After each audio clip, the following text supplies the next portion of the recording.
Now, here's Chief Meteorologist Tony Petrarca with your live Pinpoint Doppler 12 Futurecast. Well, we have temperatures on the 7-day Futurecast that range from as cool as 49 to as hot as 90 degrees. So bottom line, next 4 days, really 2 seasons, summer and then back to autumn. We take a look at what I'm tracking, which includes the very high humidity. It's obviously in place right now, and it will stick around through at least Thursday. So that summery feel is certainly back. Of course, this high humidity is going to promote some low clouds and fog overnight, but a hot one for tomorrow. It's not a record. The record for tomorrow, set back in 1983, was 100 degrees on September 11th, but easily 85 to near 90.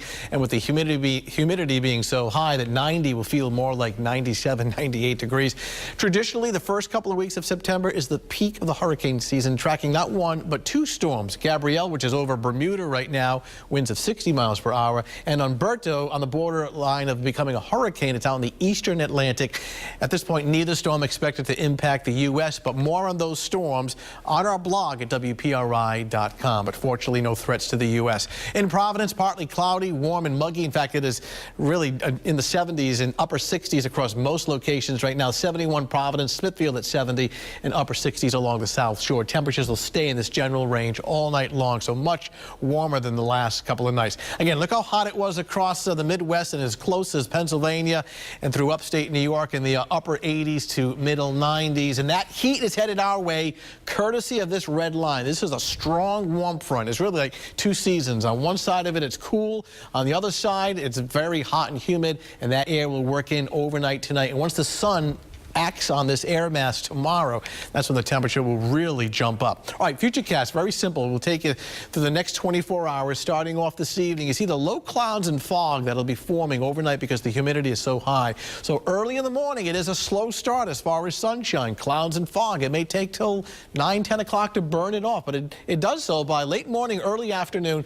Sunshine kicks in, and when that happens, the temperature really starts to go up. 3 o'clock in the afternoon, hot sunshine into tomorrow evening. Any thunderstorms tomorrow would be reserved for north and west of the Mass Pike out across the Berkshires. Nothing around here as far as thunder. And then tomorrow evening, fog will reform once again because the humidity is still in place. But low clouds and fog overnight, warm and humid, temperature at 70. Early clouds and fog burning off to sunshine mid to late morning, upper 70s to low 80s, and then hitting 90 at least away from the coastline. The beaches will be cooler with readings in the lower 80s. 7-day Futurecast, thunder on Thursday, rather, not so much during the day, but rather Thursday evening and Thursday night. Unfortunately, that does coincide with the Patriots game, so the chances are much higher Thursday night. And on Friday, some leftover showers, turning a bit cooler at 77, and then here comes the change of seasons over the weekend. Back to autumn, but nice Saturday and sunshine, very dry and comfortable with daytime highs, though, only upper 60s to low 70s. So big swings over the next 4 days as far as the temperature. Crazy. Yeah. All right, thanks, Tony. Coming up next on Eyewitness.